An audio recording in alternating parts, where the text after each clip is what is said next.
I'm going to talk to you all about robotics. So I'm just curious, how many of you guys think you have worked with robots before, or wanted to know work with robots, or anything like that?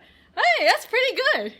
So yeah, disclaimer, I don't have a PhD, so but there's a lot that goes into robots, and it's generally hard to get started. And I'm going to try and tell you about how I think that you can do this just without going into a university and then having an industrial partnership with some crazy company and spending $30,000 on a giant robot. So first, a bit about me. Who am I? I'm a senior robotics researcher at Rockwell Automation. I will say my company, Rockwell Automation, has kindly provided me this one of these two robots. One of them is my home robot there, and the second one is kindly, as in I may have taken it with one person saying yes who may or may not own that robot, but all the same. But otherwise, this talk isn't affiliated with with Rockwell at all.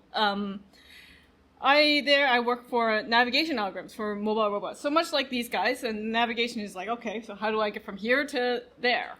I also work on open source robotics. I try and maintain poorly maintain some open source robotic software, in which one of them is a somewhat popular motion planning library for manipulators. So not those guys, but when you stick a big arm on them, yes. And then I'm also, I guess, a part-time chickadee feeder. This is from last year. Chickadees are lovely birds. So robots are cool, or at least I think so. And you guys put your hands up, so I assume you mostly think so, except for the guys that kept their hands down. Robots are not cool to you.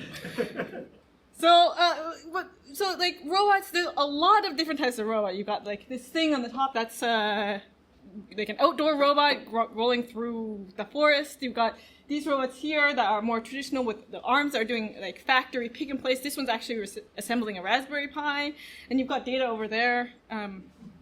He's also a robot, I think.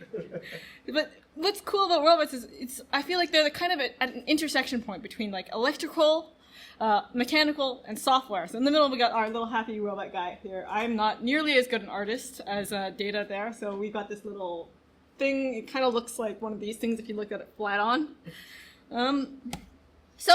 What's in a robot? So, well, let's get started. I'm going to talk about that little kind of guy in the corner, which are our little demo robots up front. So they've got wheels. The wheels turn. That's good. So we've got a set of wheels. But that's not enough. We need, obviously, to turn the wheels, we need a drive. So we need some motors. Cool. So now I've got a set of motors and some wheels. Probably connect them together with some sort of circular thing to get one of these Roomba-like guys. But now that I've got these motors, I need to have some sort of way to actually control these motors. I don't want to just go and then it just blasts off into space. I probably want to say, okay, go at half speed. So it's like when you set your oven, right? You don't say just turn it on. You say go on to 400 at Fahrenheit, or I don't know what that is in Celsius, but 200-ish. And then you don't expect your oven to go, just turn on until 400 and then keep just going. There's some sort of smarts in there that say, okay, I've reached the target temperature of 400 F, and I'm going to maintain that temperature now. So you want some sort of control to say, okay, we're told for the robot to go at, half a meter per second, and the robot goes at half a meter per second. So how do we control it, right? Well, we need to know something about what's going on, right? If I don't have any idea what my wheels are doing, then I can't really apply any smarts. If my oven can't sense its own temperature, my oven won't work very well. So we have, in these robots, they have encoders, which are basically a sort of spinning thing that measures how much did my wheel turn, and then how fast. So now we have some encoders, and we have our first, we'll call a control feedback loop, right? So we can look, I said, robot drive forward at half a meter per second, and I read encoders say, we're actually only going at 0.4 meters per second. Okay, so then my control algorithm goes well, we're not doing it not enough. We need to go give more power to the motors and go faster. And so that's our first feedback loop. Oops. And then, okay, great. So now our robot can go, but unless I tell it to do something, unless I turn my oven on and set it to 400, nothing will happen. So I need some sort of input. So you can have, let's say, for example, a joystick. Okay, but when it comes to a joystick, I don't really have like, I can't really say I just say go forward, back, left, and right. That's like, the robot really doesn't know what to make of that. So I probably need some sort of thing to say, hey, okay, the user's pressed forward. I need to convert that to say, okay, we're going forward, so both wheels need to turn forward at 0.5 meters a second, and we go. So we need some sort of way to convert from our joystick into wheel velocities. And hey, there you go. We have a sort of a robot. It's kind of like an RC car at this point, but we have the bare bones of a robot. So we can put all these things together in what I like to call a drivetrain. And this is sort of something that you can actually buy off the shelf. You can obviously go buy your own motors and hook them up with motor controllers and whatnot. But like if you were to go buy an RC car or like a robot development platform or something like that, you would usually buy all this stuff packaged together into a drivetrain. So great, we have a drivetrain, we've got input, we can drive. So what's next? Well, if I can't, like, joystick is fun, like, but that's an RC car, right? I want to have a cool robot that can drive wherever I tell it to go, and I want it to be autonomous. I don't want to have to be like following it around with the joystick. So I need to say, I want a goal. I want to say, actually, I want you to figure out how to get from the front of this room to the back, and I just want to tell you, go to the back. So I need a goal. Okay, so we got a goal. Great. But how do we actually go from the front of the room to the back? We realize, okay, I need to get there, but how? And so that's what we call planning. And that's what we do is you look at, okay, where am I? Where do I need to go? And then you develop from the front of the room to the back is probably pretty simple. You probably just want to go forward, but maybe I want to go over to Aaron over there in the back corner, and so I need to make a turn. So we need to come up, and then we probably don't want to crash into any of the tables while doing so. So we need planning. Okay, so planning, we now have a way to get there, but the question is, I said, we're going to start from where I am to the back of the room. But how do I know where I am, right? So you just imagine like you just woke up and you're in the middle of a field. You have no idea where you are. We need to figure out where we are. Maybe it's like, oh, if you woke up and you see your neighbor's house and your other neighbor's house, you go, okay, well, I'm probably in front of my house, right? So then you are localized. I am in front of my house. Or if you're in the middle of the field, you say, I don't know where I am. I need to figure it out. Okay, so we localize, but what do we localize with? Like, with respect to what? The Milky Way? That's probably not that useful.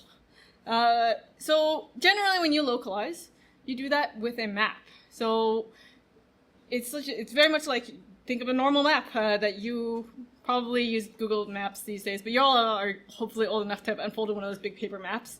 And it's like, where are you, like, in that map? And that's the question of localization and mapping. It's like, okay, I'm at the intersection of, I don't know, 4th and Bank or something. I don't know if my geography is bad. That might not be a real intersection. But then you find the street signs and you go on the map and you go like, I'm here. Great. So we know where we are in the map. Okay, great. So now we've got a map, we've got localization planning. So maybe we want to kind of loop around and say, okay, now that we have this map, I want to say, you maybe want to create a UI and say like, okay, now you can click, I want to go there on my UI. So we have your map might show up on the UI and you say on the map, I want to go over there, please. And then you can feed that into your goals. So now we've got a nice system kind of going. And then finally, so I said map, and I just appeared a giant paper map out of somewhere. But where did that come from?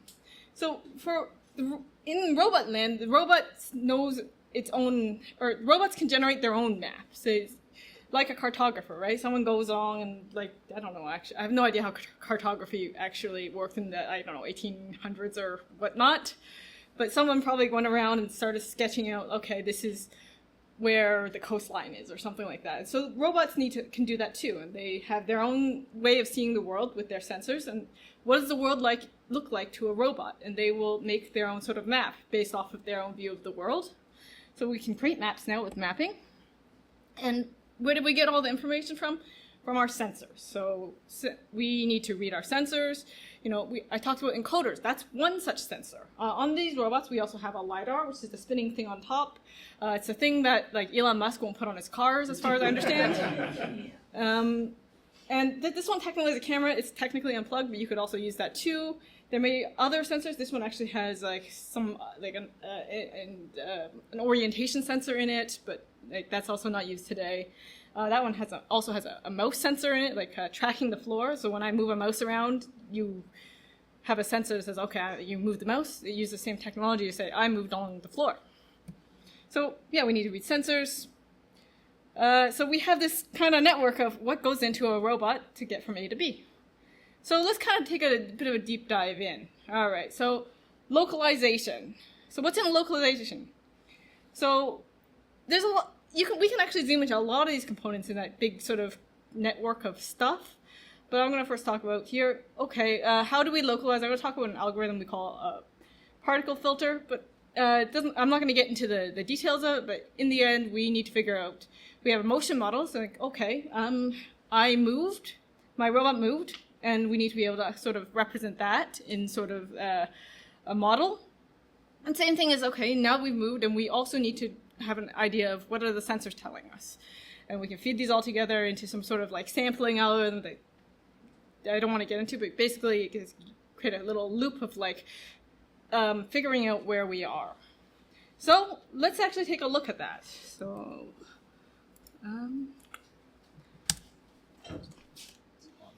yep, there's a robot. So I have a robot here, and I'm doing a live demo, so this is great. Do you have it, Shiha? Oh, it's here. There we go. So you can see here, I have a robot at the front of the room. It's the one that just moved around, and you can see the black and white sort of thing here is the map. So we, at the beginning of the Ottawa systems here, we kind of ran the robots around and did the mapping phase for us, and localization is figuring out where we are in that map. So I heard Aaron use the word dead reckoning. How many people know what that is? Okay, so some of you already know, but just to catch everyone up, dead reckoning is basically you say like, well, I wanted to go there, and then you just kind of believe you went. And so that's one way of figuring who we are, and we are sensors. But so I told you about encoders. They measure how your wheels spin, right? But what would happen to your encoder value if you're driving and then I crash into a wall? Well, the wheels would probably keep spinning unless I punch through the wall. I'm trying not to punch through walls here. I don't think Invest Auto would be very happy with me if I did that. But so what I'm trying to tell you is that we can't always trust our sensors. We can take multiple sensors and kind of mush them together into sort of a better idea. And we can also use so here we're kind of doing that, right? We have the encoders that say, I drove forward, and we have the LiDAR, which tells us what does the world look like around me. There's a mic. Oh. Yeah, we have the LiDARs that tell us what does the world look like around me. And so if I turn, you'll notice that the encoders are actually kind of bad in this robot. You'll see that, if you can see here, there's a bunch of red dots. That indicates what the LiDAR is seeing. And you're going to start seeing as it gets the encoder values, it starts to get off. Right? You can see the world turning. But because of our localization algorithm, we can actually deal with that. Did you see it snap back as we turned? It sort of snapped back because we say, okay, our odometry told us we turned, so we think we're turning. But then we say, oh, actually the LiDAR sensor tells us in the map we look like we're actually this way. And so it is able to correct for that. So I can drive around this robot all around, and if I were only rely on odometry, it would probably get pretty lost pretty fast. But I can drive all the way on here, and we're gonna, God forbid, hold on to our position and see as we can see our little robot driving all the way to the back, and is generally made it safely. Okay, live demos are scary, guys. All right. Let me drive this guy back so I don't know, cause a fire hazard or something.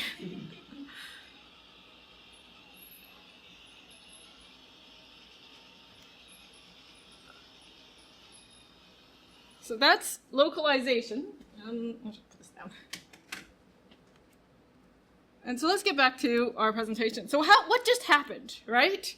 So localization is a question of, given the map, where is my robot in that map?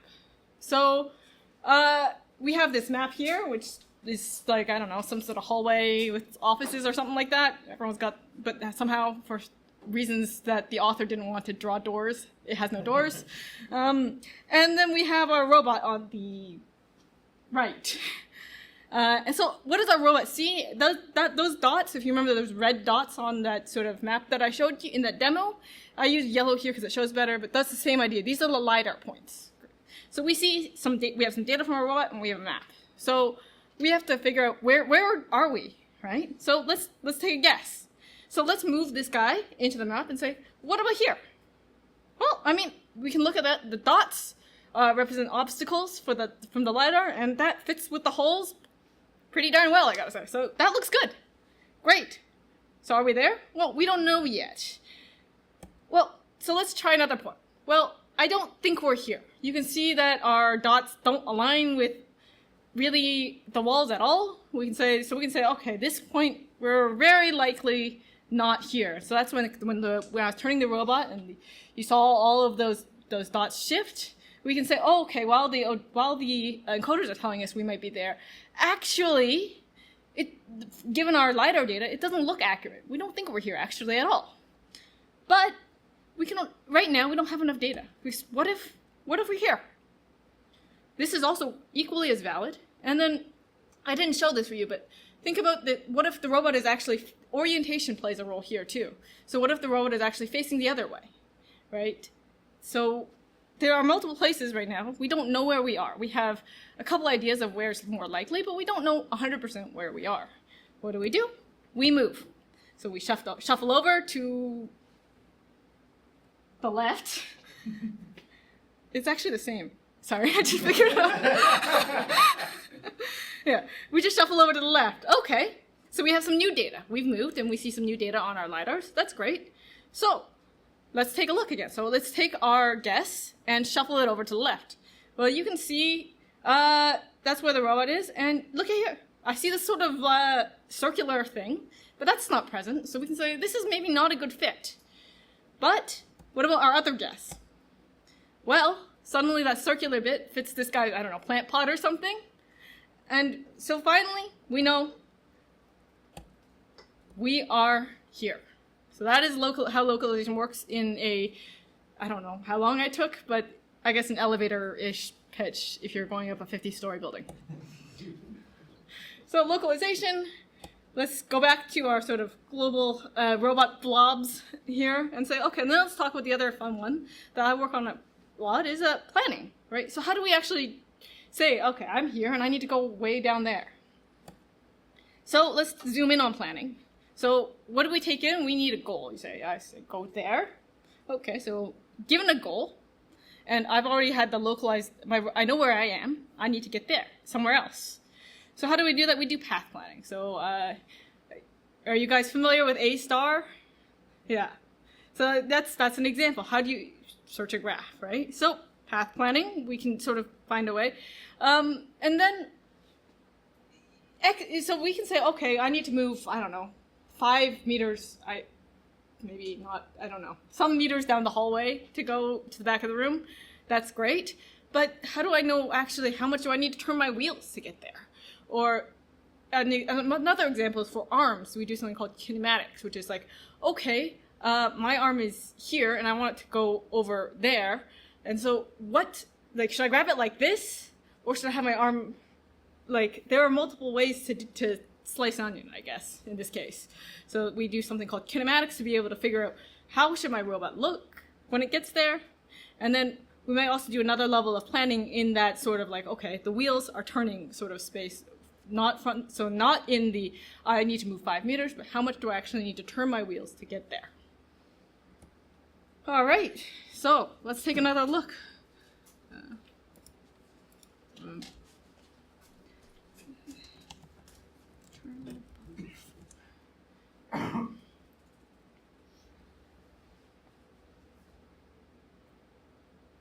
All right, I guess we'll wait around a bit because, oh, there we go. So now you can see, let me zoom out a little bit more, our robot friend in the front of the room here.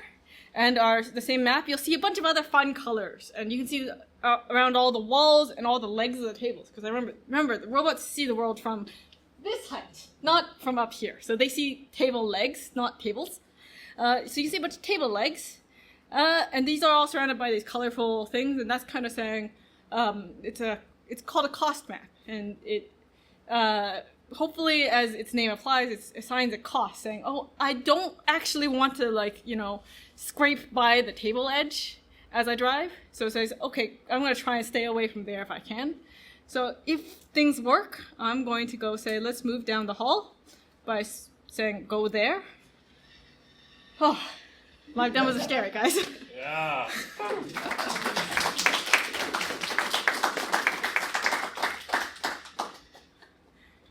So we can make this robot come back. Oh, hey, you can see the other robot too. Good. So yeah, we're gonna come back now. So this is, I'm not controlled. I have no joystick in my hands. This is the robot trying to figure out its own way to get to the front of the room.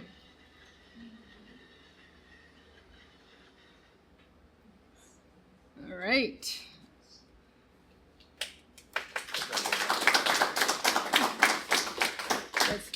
So how did that actually happen? So how can I get to another location on a map? So here's a robot in our office and a goal, that green X. How do I get there? Well, there's multiple ways to get there. Probably not this one. This is the dumbest way. It's like, well, what's a straight line? This would work, but I said I'm not going to punch through Invest Ottawa's walls. So we can also take something like this. This is valid. Is it? But I think anybody, you don't need to be a roboticist to look at that and say, that's not how I would do that. So true. These are Roombas, but they have the vacuum removed, so they're not really helping you by going there. So you probably maybe want something like this red guy. So how do we actually do that?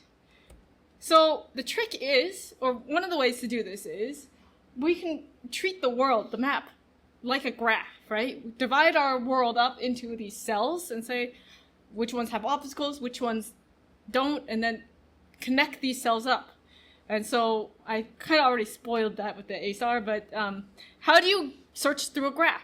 You can use A-star, you can use, does anyone else know any other, if you want to throw out any other graph searching algorithms out there? Dijkstra. Yeah, exactly, Dijkstra. So yeah, this is our little A-star animation, which is courtesy of Wikipedia. Thank you, Lucas, for crediting your picture, because I didn't. But basically, we sort of searched this graph. We divided the world up into these cells, and then we searched the graph, and then we go like, all right. And then I found a way through that connects start to end, and that is the way to do it. So in that graph, we say, all right, I'm going to search, then kind of flood through my entire world map and find a way that gets me from A to B. So that's planning in a nutshell. So you might be looking at me saying, what the heck is this? Like, this is a web of junk. And you're not wrong. There's a lot that goes into robots. We said it's like an intersection of a lot of fields. And I said, no, electronics, mechanics, software, and software can be broken down to all of this junk. I'm crazy, right? And so I said, no PhD required. And you're looking at me and saying, like, there's just so much. Or at least I think there's so much. So I wanted to talk about something. What's in a robot using ROS? So ROS, we're going to get into that later, but it provides you a lot of these tools right out of the box. So you can see here, oh, like I can use a library called IMCL for localization, or nav2 for planning my path, or RViz as my UI. That's what I showed you, actually, that sort of... this is RViz. So I didn't write a UI. I don't have to write a UI to become a roboticist. And that's the great thing about ROS. So what is actually ROS? So all those things like sensor read, localization, planning, all of these, you can consider them nodes in a computational graph. Not a graph as in the map this time, but a computational graph, what I've been showing you. And nodes communicate to each other over interfaces. ROS defines a bunch of interfaces, like but mainly publishers and subscribers, but amongst other interfaces. And these are like a standard way that if you follow the ROS standard, you can subscribe to ROS topics, and if you, or if you want to play with some other ROS node, you can publish ROS messages out over those topics, and they will subscribe to them and interact accordingly. So ROS is a standard that defines on how you actually build that graph and what are the interfaces you follow. And it comes within it. It's a huge open source ecosystem of open source ROS software. So when I said I was an open source software maintainer, I maintain one of those motion planning libraries for ROS. And this can be done by different people, different languages, different languages, mostly Python and C++, but you can turn basically that sort of graph that I showed you, that is a ROS computational node graph. Everything I showed you in there is a node, all those, and those circles. And so maybe as an example, let's take a look at planning, right? So planning nodes will output geometry messages twist. That is a message that we're gonna publish, and we're gonna publish it to a topic called commandville. Doesn't really matter, but basically, nav2 is written by one guy. ROS2 control, not one guy, probably a guy and his open source team contributors, and same with ROS2 control, but a different set of folks. These are not integrated software. They are completely distinct elements that follow the same interface, but because of that, ROS2 control can say, I want to listen to that, and I can move my robot. It's our drivetrain. I want to move my robot, and nav2 says, you move this way, and they talk to each other. So what's this geometry message twist? Well, it has there's a definition right there. It's all open source. It's all on the internet. So like, here's like, okay, it expresses velocity in a linear part and a turning angular part. Well, what's a vector 3? Hopefully this isn't too surprising here. It's just X, Y, and Z. So, and then it's flow 64. So right, you can just build up these messages that contain the information you want, send it off to somebody else, and they will take care of the rest for you. So instead of using nav2, you can use your own awesome navigation software right there. So what I'm trying to say is ROS provides an interface definition that allows you to, the things that you want to work on, your cool navigation, your cool localization, to work with a whole ecosystem packages, so you don't have to tackle it all at once. You can say, I want to work on perception. I really want to, like this camera. I said, I haven't worked on the camera on this thing. I don't have time to. I haven't had time to. But if you did, and you could say, I have a cool perception package, Stephanie, you should try it. I could literally just download that on my robot and put it on, and suddenly I would have perception on my robot. I would have to plug it in first. But basically, I'm trying to say, you don't need to understand it all. You can just get started.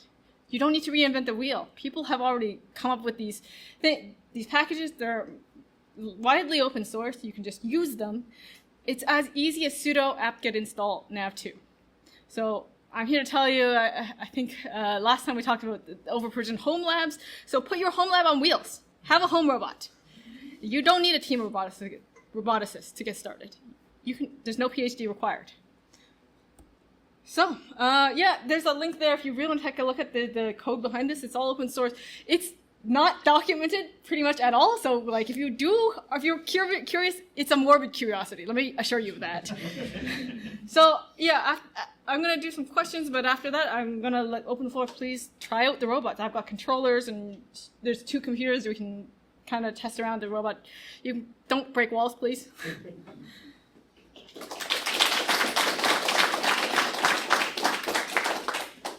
When it comes to planning with this implementation, I wouldn't do this, I promise. But if it went by here and I stuck my foot out, how would it react to that? I wanted to do that and I forgot. So let's do it. Here, let's move to just back, and I'm gonna. I guess I'm standing in front of the screen. Yeah, oh, it's trying to navigate around you. Yeah, immediate adaptation. I'm probably standing too close to where it wants to be, but you can see it getting around the end of the file. Oh, I can see it redirecting. Yeah, there he goes. Wow. Wow. So actually, that's cool.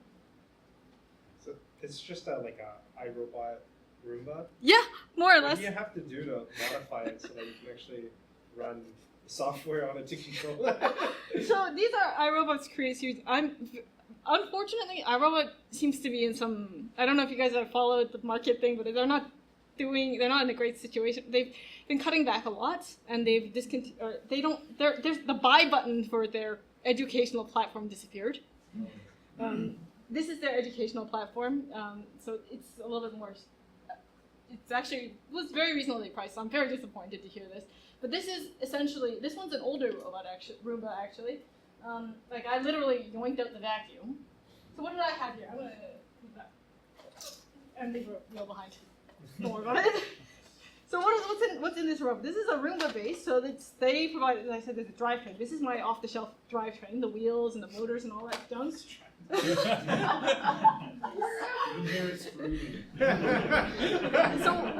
and then there's a bunch of junk on top. So here's our LiDAR. This is a Raspberry Pi. This is a battery.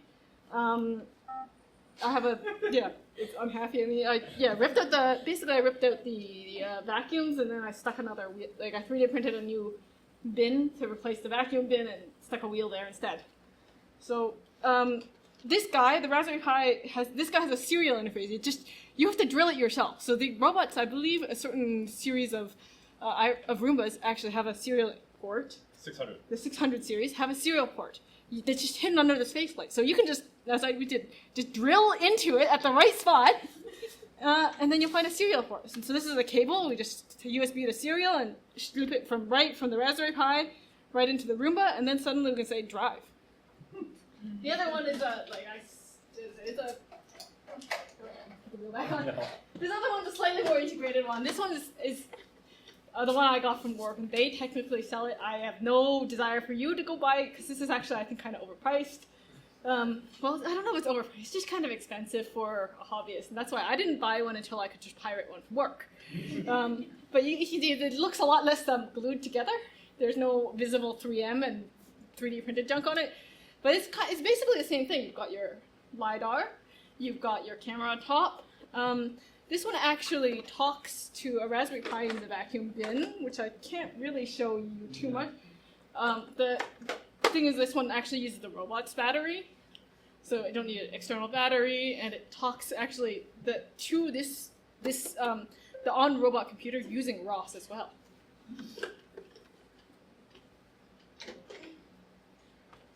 All right. Keep going. When you showed off the twist message, the spec didn't specify units. What? How do I know, if I wanted to build my own ROS thing and output twists, how do I know that is it meters per second and what the angular velocity is? Don't quote me, but I'm pretty sure I just chopped it off in this. I'm pretty sure it's The meters per spec second. has a meters. I think it's in there, it says meters per second. I'm pretty sure it was just at the top saying all our meters per second. I just took a screenshot. I'm like, nope. And there's another question back there. Yeah, so I guess you said that some of the development kits are no longer available, and this one is too expensive. Is there anything that you would recommend as a hardware? I would go buy an old Roomba the 600 series, as Shuhara reminded me. They have a serial port. You look it up to figure out. I think iRobot might still have the drill templates to actually figure out where that serial port is, but you could do it. And if you do want to look for them, if you can find a used one, if you want to look for a used version of the ones that they don't sell anymore, this is the Create 3. This is actually called, my company said, the expensive version of the TurtleBot 4, but it's just built on top of an iRobot Create 3. So you can find either a used version of that, or you can buy any old Roomba 600, drill your hole, get a serial cable, plug it into your Raspberry Pi, and Bob's your uncle. I have 2 questions. Sure. The first one is, what kind of cereal is inside?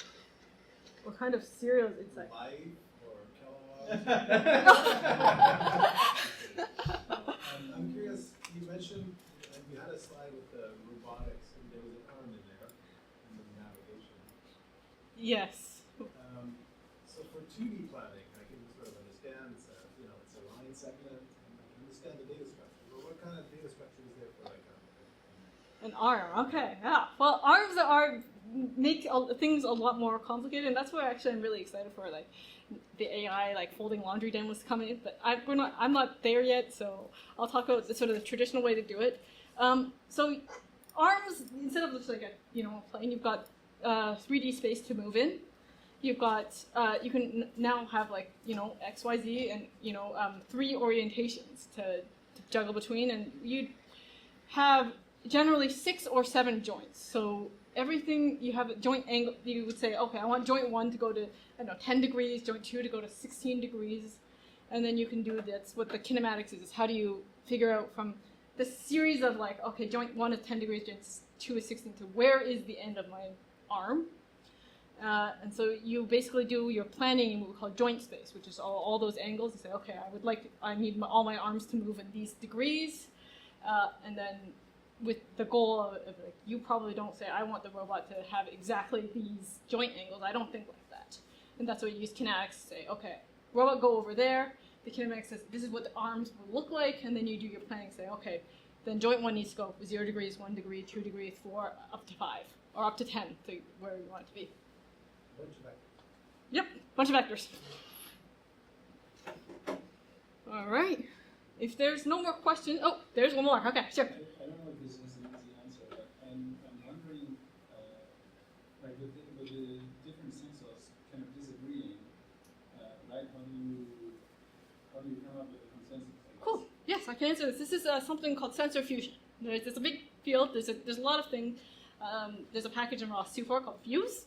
Go figure.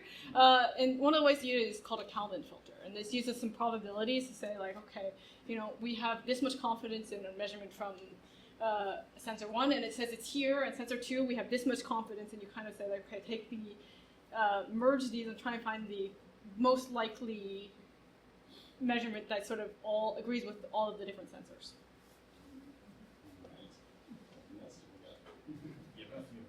Or do the Musk then believe that only one sensor so they can't disagree? Solve. All right. There's a few minutes left, so I'd like to invite you all to if I have 2 robots here. If you'd like, anyone wants to click around and drive one. I have joysticks as well for the other one. If you put them both in driving mode, they will crash each other. So let's not do that. You can try and block one with each other. They don't go that fast. Try not to bump into things, but it's not the end of the world if they do. So, if anyone want to drive a robot? Don't go through the wall.